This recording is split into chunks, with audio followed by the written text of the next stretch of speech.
Now come to the Leader of the Opposition, the Right Honourable Keir Starmer. Thank you, Mr. Speaker. Can I start with joining the Prime Minister in his remarks about yesterday's day of reflection for the 126,000 people who lost their lives to COVID. That's a shocking number, and behind every one of those numbers is a grieving family. As soon as restrictions lift, there must be a full public inquiry, because that is the only way we can get to the bottom of the many mistakes that were made during the pandemic and find justice for those who've suffered so much. Mr. Speaker, why did the Prime Minister promise at the last election that he would, and I quote, not be cutting our armed services in any form?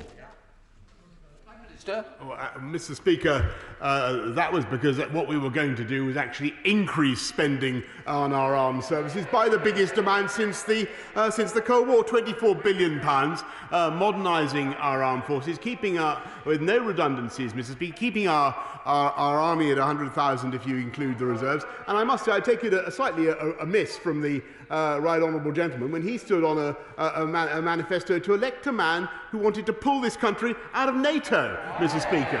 Keir Starmer. Mr. Speaker, he's fighting the last war, but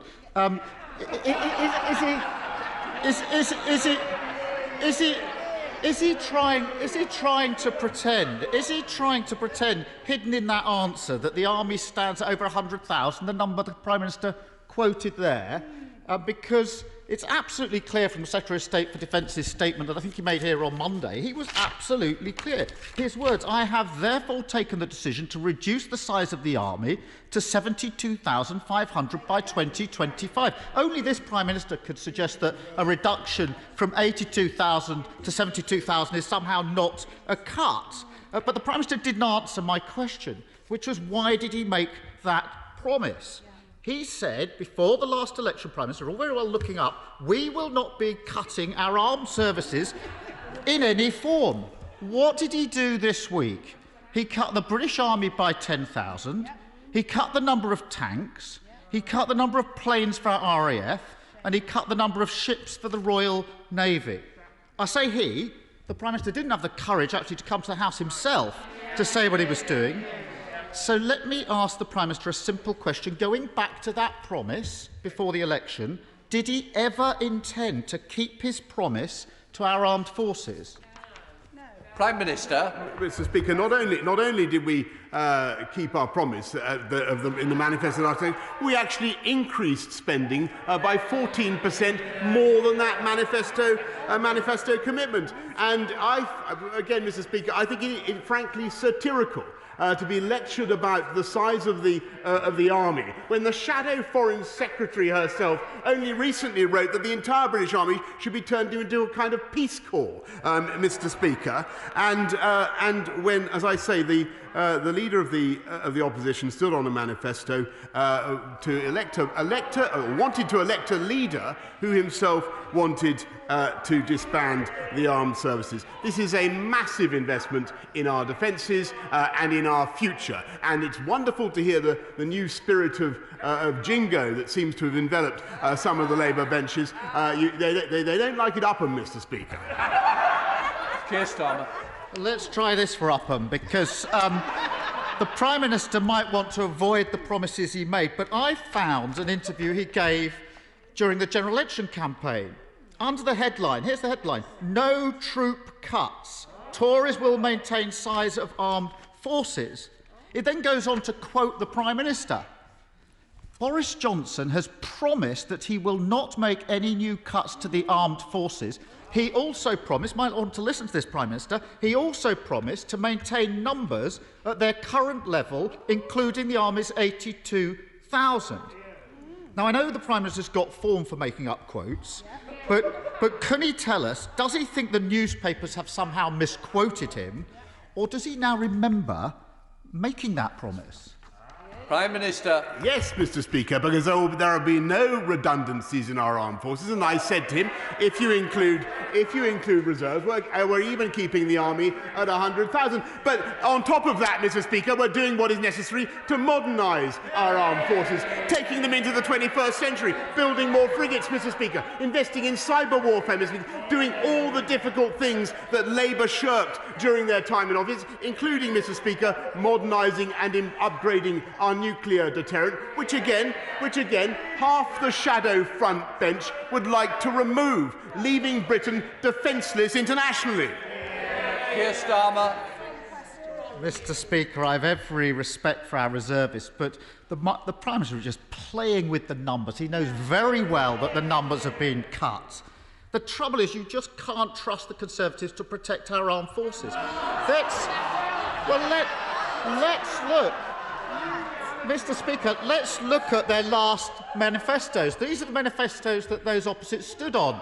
The 2015 manifesto. Order. I'm struggling to hear the Leader of the Opposition, and I will hear the Leader of the Opposition, so please, I want the same respect to the Prime Minister as respect for the Leader of the Opposition. Keir Starmer. Thank you, Mr. Speaker. The 2015 manifesto. We will maintain the size of the regular armed services. The 2017 manifesto. We will maintain the overall size of the armed forces. 2019, the Prime Minister. We will not be cutting our armed services in any form. But the truth is, since 2010, our armed forces have been cut by 45,000. And our army will now be cut to its lowest level in 300 years. Let me remind the Prime Minister and members opposite why this matters. Lord Richards, former Chief of Defence Staff, has warned that with an armed force of this size now, we almost certainly wouldn't be able to retake the Falklands or stop genocide. He says it's rubbish. That's Lord Richards, Prime Minister. After 10 years of Conservative government, is the Prime Minister not ashamed of that?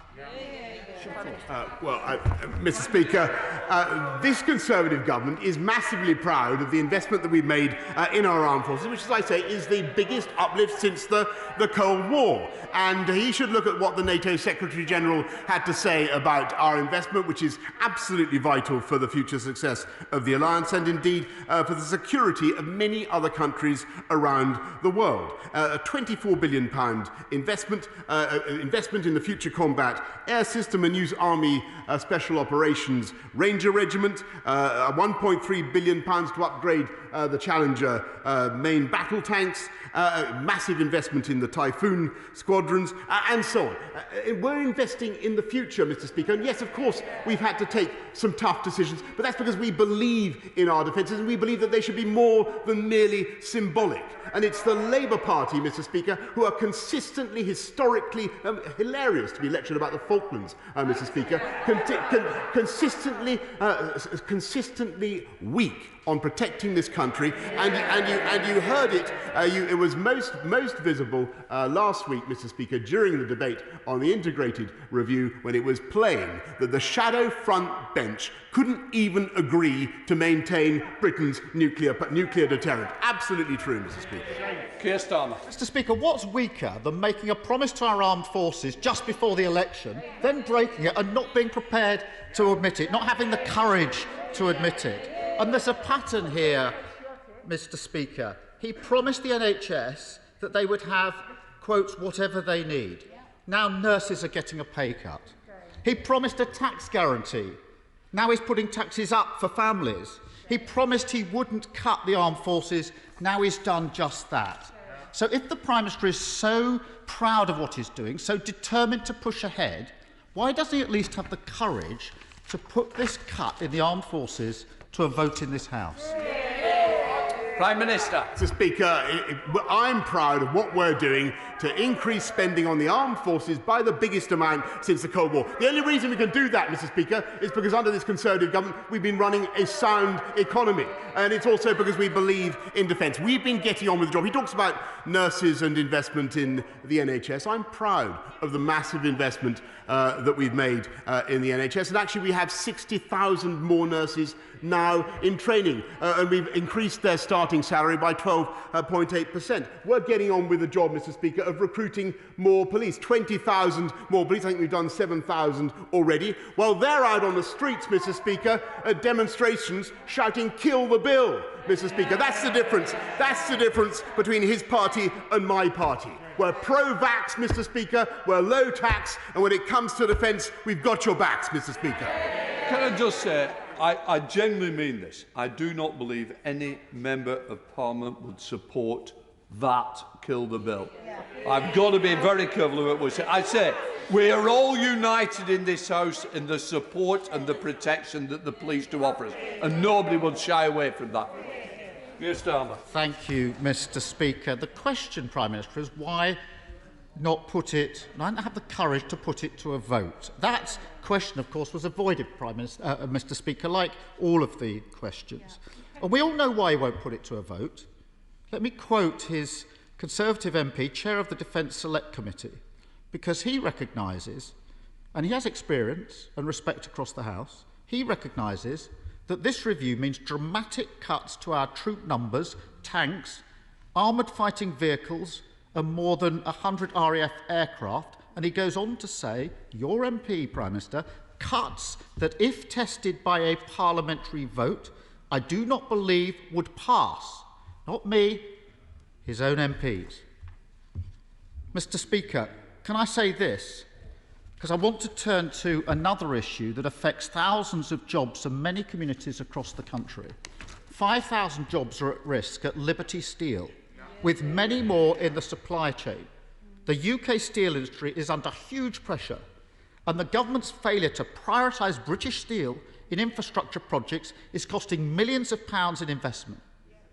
So will the Prime Minister now commit to working with us and the trade unions to change this absurd situation, to put British steel first and do whatever is necessary to protect those jobs?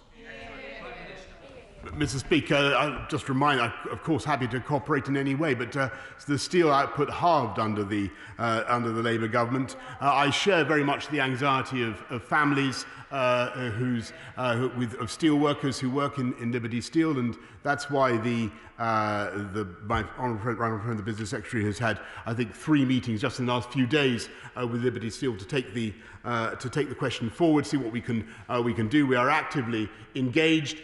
We're investing huge sums in modernising British Steel plants, making them more environmentally friendly. But we have a massive opportunity, Mr. Speaker, because this government is engaged on a £640 billion infrastructure campaign. HS2, the great Dogger Bank wind farms, Hinkley, all the things that we're now building, the Beeching Railway reversals, all the things that we're doing across the country, they will call for millions and millions of tonnes of British steel. And now, Mr. Speaker, thanks to leaving the European Union, we have an opportunity to direct that procurement at British firms in the way that we would want to do. Whereas I know that the right honourable gentleman would like nothing more than to take this country back into the European Union and remove that opportunity for British steel and British steel workers. Miller. Thank you, Mr. Speaker. Last night I spoke with young people in Aberconwy about their experiences of 12 months living with lockdowns.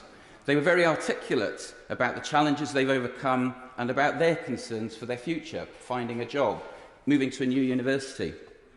Does the Prime Minister have a message for Evie, Jonas, Saul and Lauren, who I spoke with, and other young people who are thinking about their future and a life after lockdown?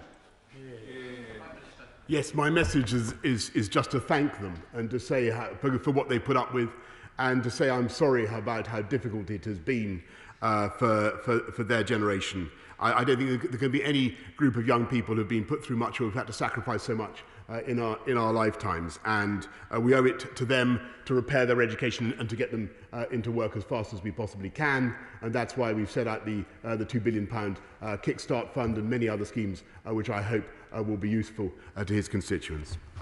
Let's go to the Leader of the SNP, Ian Blackford. Ian. Thank you, Mr. Speaker. Yesterday, my brilliant colleague, the member for Airdrie and Shotts, made his final speech to this Parliament. He is standing for the Scottish Parliament and is doing the right thing by stepping down as an MP. By doing the right thing, he will avoid a dual mandate and a separate by-election that would cost the public £175,000. Mr. Speaker, the Scottish Tory leader is also seeking a place in the Scottish Parliament, but is refusing to step down as an MP. So, as his boss, will the Prime Minister order the member for Moray to resign his seat, avoid a dual mandate, and save the taxpayer £175,000? Or are dual mandates one more Tory policy where they think greed is good? Prime Minister. I think my honourable friend, the member for Murray and Ross, is doing an excellent job of holding the Scottish National Party to account for their manifold failings, not least on education, failing to deliver on crime, and failing, in my view, to deliver for the people of Scotland, so caught up as they are in their desire for independence and another referendum. And for separation. I'm amazed, actually, that he hasn't mentioned it so far, but perhaps he will now. Let's go back to Ian Blackford. Ian. Simply yet again a Prime Minister failing to answer a question, and that charge that greed is good in the Tory policies. Mr. Speaker, we know that Tory leaders in Scotland have a habit of dodging democracy. Baroness Davison is fleeing the House of Lords, and the current Tory leader is too feared to stand in a constituency. No wonder this morning's Daily Record declared that the Scottish Tories have exposed themselves as shameless, as nasty, and just plain daft. They are led by a man so devoid of imagination that when asked what he would do if he was Prime Minister for a day, he replied, "I would like to see tougher enforcement against gypsy travellers." Does the Prime Minister really have confidence in a Scottish Tory leader who doesn't even have the courage to put himself before the voters in a Scottish constituency?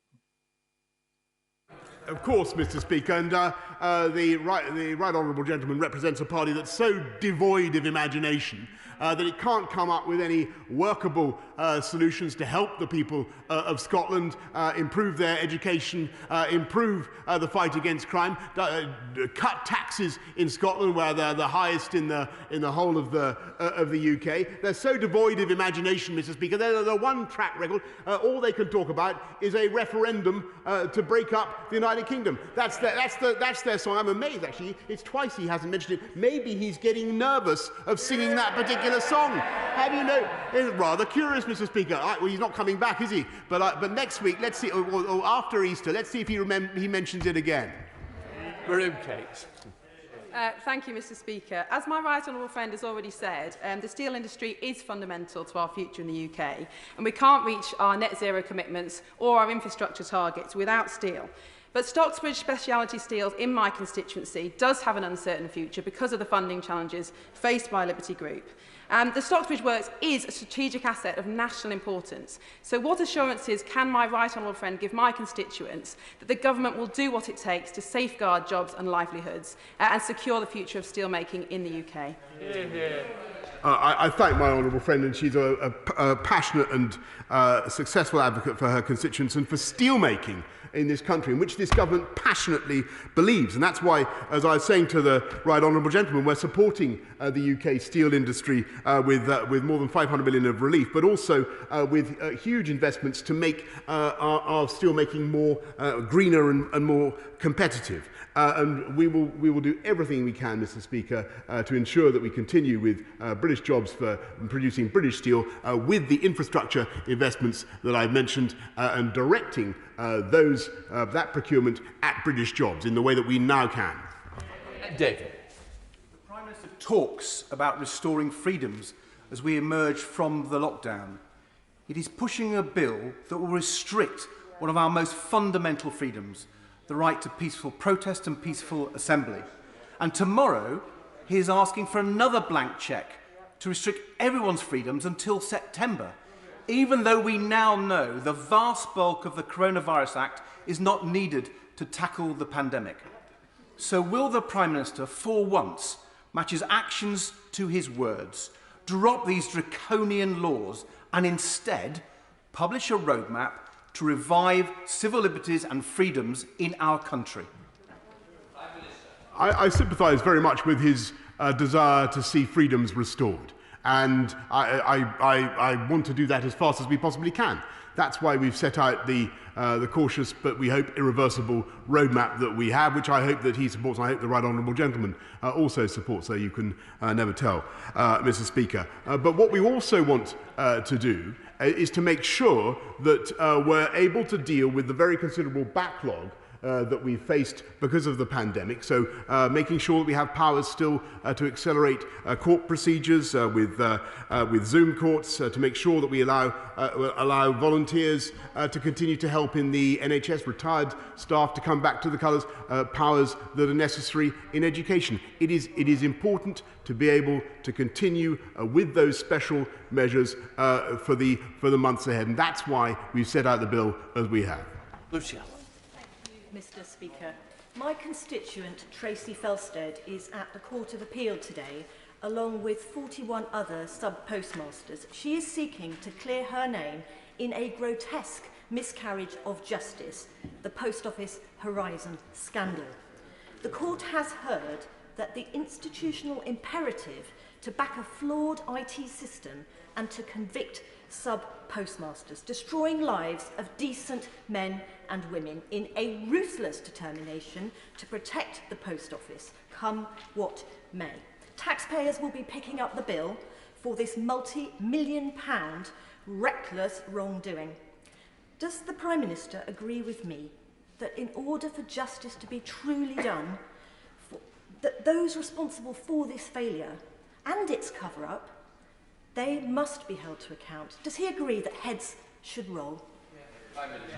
Well, Mr. Speaker, we've certainly, I certainly understand my honourable friend's strong feelings on this issue, and her campaign is one I think that is shared by many members across this House, and that's why we launched the Post Office Horizon IT inquiry, which has made actually quite fast progress. And yes, we do want to learn the lessons. Yes, we do want to make sure that the right people are held to account for what happened and that the Post Office never repeats a mistake like this.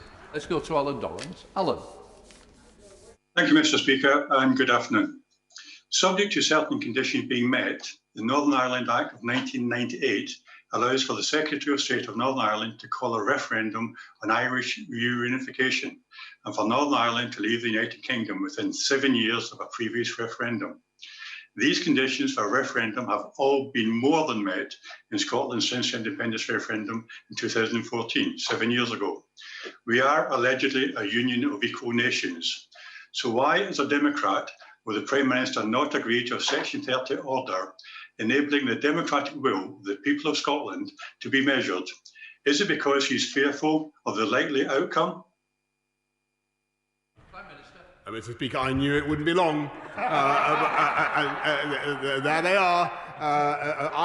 The reason, Mr. Speaker, there's a couple of reasons. First of all, as senior members of his party said, it was a once-in-a-generation event in 2014. I think the point of view that is shared across the House, and quite rightly. But the other reason, which is absolutely plain to most people in this country, is that we're all trying to build back better, get out of a pandemic, and I think that is the priority for the British people. I think it's the priority for the whole country, and I think people are frankly amazed to hear the Scottish Nationalist Party still, in these circumstances, banging on about their constitutional obsessions.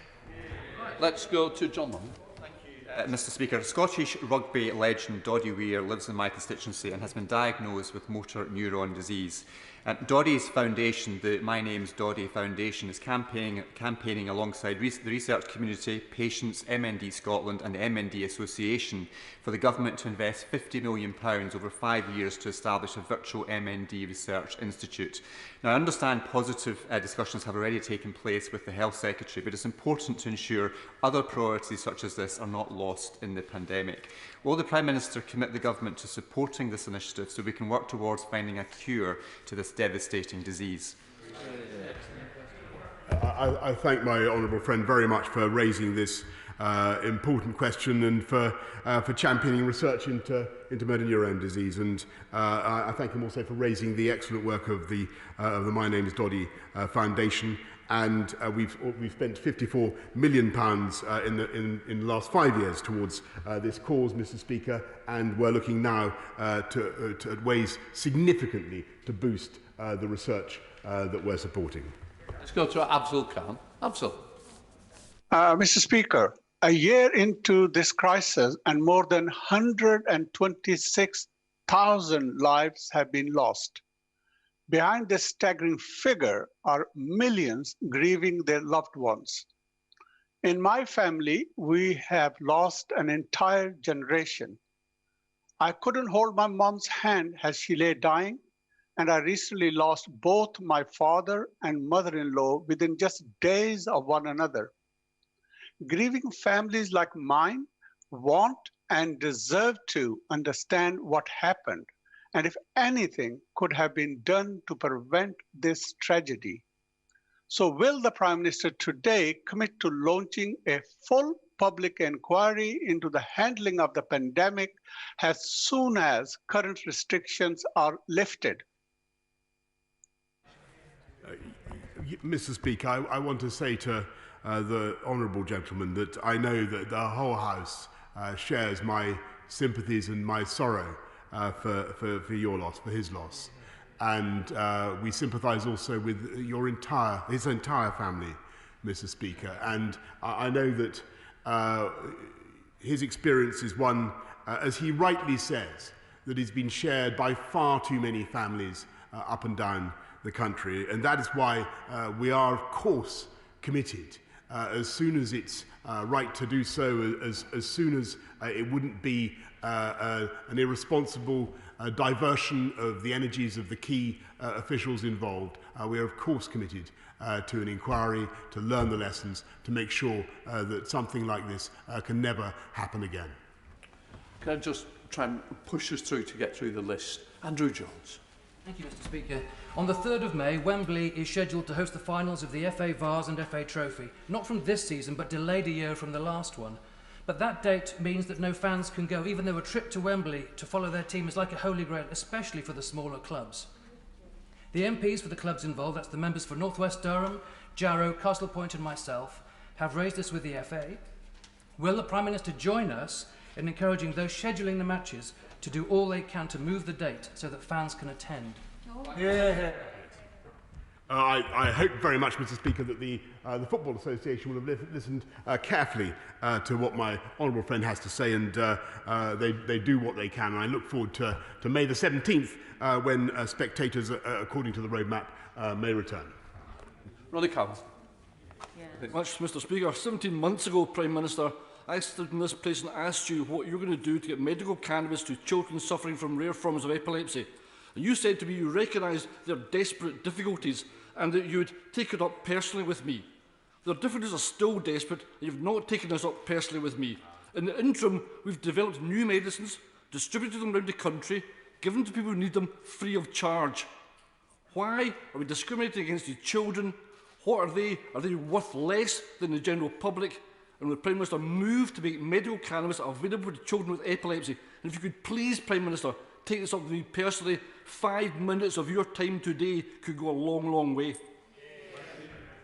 Well, I'm very happy to do whatever we can to meet with the honourable gentleman and take the matter forward. But the Dutch government, I'm told, has confirmed they will allow the continued supply of Bedrocan oil against UK prescriptions until at least the summer and until July, as he rightly says. And my right honourable friend, the Health Secretary, is working to find a permanent solution. I have no doubt that he'll be very happy to meet with the honourable gentleman. Let's go to Derek Thomas. Derek. Thank you, Mr. Speaker. Given the past 12 months, I, like many others, would not want the job of Prime Minister, even for all the tea in China. However, the job does give opportunities to directly improve the lives of people who are very, very sick.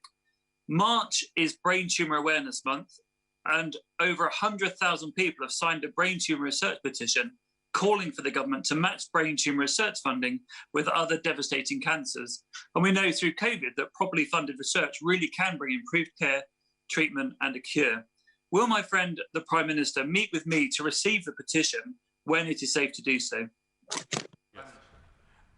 Yes, indeed, Mr. Speaker, and I thank him for what he's doing. I congratulate him for what he's doing to champion research into brain cancer, and I know from activists in my own constituency, where the Centre of Hope runs the Hillingdon Brain Tumour Injury Group, how vital it is, because too often people don't appreciate the number of people who are the victims of brain tumours, and we've put another 40 million into brain tumour research, and we are certainly going to put more, and I look forward to meeting my honourable friend.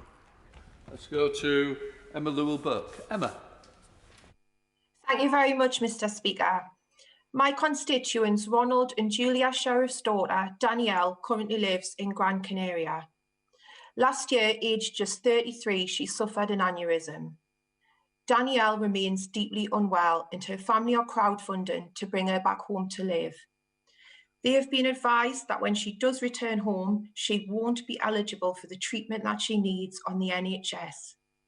Please, can the Prime Minister support the crowdfund for Danny and give his personal assurance that she will receive the care that she needs from our NHS? I thank her very much for raising the case, and my deepest sympathies with Danielle and her family, and we'll make sure that the relevant health minister meets her to discuss the case as fast as possible. Right, let's just go to Kelly Tolhurst. Kelly. Thank you, Mr. Speaker. 40 years on from my predecessor, Dame Peggy Fenner's opposition to the closure of Chatham Dockyard with the loss of thousands of jobs, I am now opposing the closure of what today is Chatham Docks, with the loss of over 1,000 skilled jobs. This regionally important asset, home to successful maritime and construction businesses, all growing in spite of COVID to make way for flats, short-term profit for the landowner at the expense of long-term economic and environmental benefit. Does my right honourable friend agree with me, local councillors and the Save Chatham Docks campaign, that coastal infrastructure plays a significant role in the growth of our local economies, creating jobs in clean maritime technology, contributing to our net zero ambition? Yes, Mr. Speaker, one of the reasons why we put £24 billion into defence alone is that it drives 400,000 jobs around the country, including the building of new frigates and new ships of all kinds. And I hope very much that Chatham will benefit from the £100 million funding we put in the 24th of December to rejuvenate coastal towns. The matter she raises, the planning issue she raises, is a matter for the local council, but I do hope a solution can be found which gives the benefits that she describes for the local community. Let's go to Paul Blomfield. Paul. Thank you, Mr. Speaker. Last night I met again with leaseholders whose lives have been torn apart by the cladding and building safety scandal. Now, the Prime Minister will recall that he told the House on the 3rd of February, and I quote, "No leaseholder should have to pay for the unaffordable costs of fixing safety defects that they did not cause and are no fault of their own. No ifs, no buts, an unequivocal pledge." Now, the government's measures so far fall well short of fulfilling it. So could the Prime Minister say now, not what has been done, but what he will do to deliver his promise? Mr. Speaker, in addition to the £3.5 billion of investment that we're provided to remediate the cladding and the 1.6 billion that we've already done, we're providing a new scheme for leaseholders in the lower risk buildings of I think the kind that he's describing to pay for unsafe remediation over the long term, and there will also be a new levy and tax on developers so that they also contribute to the remediation costs. Sir Mike Penny. Very much, Mr. Speaker. Before the Prime Minister became Prime Minister, we had a discussion to do with the prescribed medical use of cannabis and how it was helping to save really seriously ill children, not hundreds of thousands, but about 150. We changed the law in November 2018 to make it legal for these prescriptions to be written, prescriptions written by top consultants. Today, we have 3 children that have it free on the NHS, and around about 150 children that have to beg and borrow their families and remortgage their homes so that they can actually pay around about £2,000 a month. Prime Minister, this is wrong. As a father, like I am, you would do everything possible for your families. And these families are doing everything possible for their children. Can we have a follow-up meeting to the one in 2018 where I will bring one of the mothers who actually gets it free, not to stop her getting it free, but to explain to the Prime Minister how wrong this is, that children's lives are going to be lost if we have to go through the process that the NHS is proposing. Prime Minister.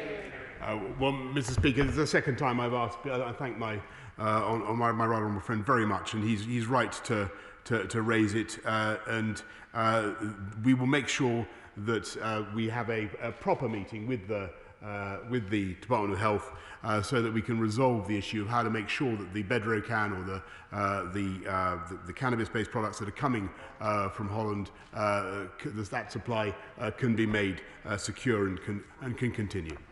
Don Butler. Thank you very much, Mr. Speaker. And Mr. Speaker, can I personally thank you for your support for Parliament's COVID memorial quilt. Prime Minister, after PMQs, I will be presenting my cross-party private members' bill, the Coronavirus No. 2 bill, to Parliament. It's based on scientific advice, sage guidance and lessons learned. Will the Prime Minister please commit to reading this bill and please provide me with a written response, maybe by tomorrow? I know that's a bit of a long ask, but if not, within the next 2 weeks. Thank you. I'm very happy to make that commitment, Mr. Speaker. Let's go to Philip Davis. Philip. Thank you, Mr. Speaker. Thank you, Mr. Speaker. To paraphrase the late, great, much missed Eric Forth, Mr. Speaker, I believe in individual freedoms and individual responsibility. I believe that individuals make better decisions for themselves, their families and their communities than the state makes for them. I loathe the nanny state and I believe in cutting taxes. Prime Minister, am I still a Conservative? Yes, Mr. Speaker. Let's go to Dave Dugan. Dave. Mr. Speaker, we learned today, unfortunately from the media rather than a minister, that the Treasury has informed the Veterans Office that their budget is to be cut by 40% from 5 million to 3 million. Now, this cannot be right, Mr. Speaker, as just yesterday, Graham Day, the SNP Scottish Government's Veterans Minister, announced a further £1 million to support Scottish veterans alone. These disparate positions are irreconcilable. This is a tale of two governments. So will the Prime Minister follow the SNP's lead and assure the House today that he will not allow this cut to UK funding for veterans? Prime Minister. Not only was this the first government to create a Veterans Minister specifically with the charge of looking after veterans, Mr. Speaker, not only have we invested in them, but we've also taken steps to protect our armed service veterans from vexatious litigation pursued by lefty lawyers, Mr. Speaker, of a kind sitting not a million miles away from me today, who pursue them long after they have served Queen and country, and when no new evidence has been provided. We tried to protect them, Mr. Speaker. We have protected them, and that party voted against it, Mr. Speaker. Let's go to Andrew Bridgen. Andrew Bridgen. Thank you, Mr. Speaker. The Prime Minister has always enjoyed his visits to my constituency of North West Leicestershire, whether it's Ashby de la Zouch on the eve of the historic referendum or Castle Rock School, Colville, last August. He will therefore be pleased, but not surprised, that Leicestershire County Council for the last 3 years has been the most productive county authority in the country, despite also being the lowest funded.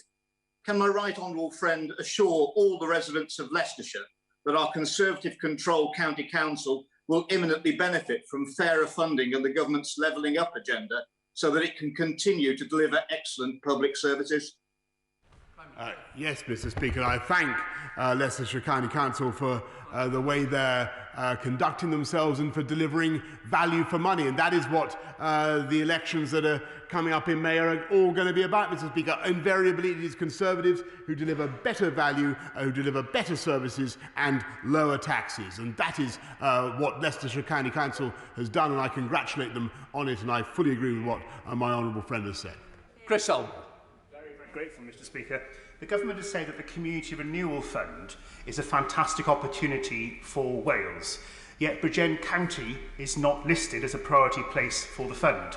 And on the 10th of February, at the dispatch box, the Prime Minister invented, and I quote, a world-leading battery plant for Bridgend in response to the significant job losses we've faced across my county borough in the last 2 years. Something the Prime Minister has still refused to apologise to my constituents for. When will he stop treating my constituents as an afterthought? Keep true to his promise of not a penny less for Wales and ensure that he brings real investment to my constituents in Ogmore. Well, I can tell that the honourable gentleman in Ogmore and across Wales, the people of Wales and the Welsh Government will receive an additional £5.2 billion of resource funding on top of the spring budget funding of 2020-21. 800 million of the Levelling Up Fund is going to the devolved nations, and each local authority in Wales, will receive £125,000 in capacity funding, and I look forward to working with him and with Welsh local government to deliver those improvements. That's the final question. I'm now suspending the House for 3 minutes to enable the necessary arrangements before we start the next business. Order.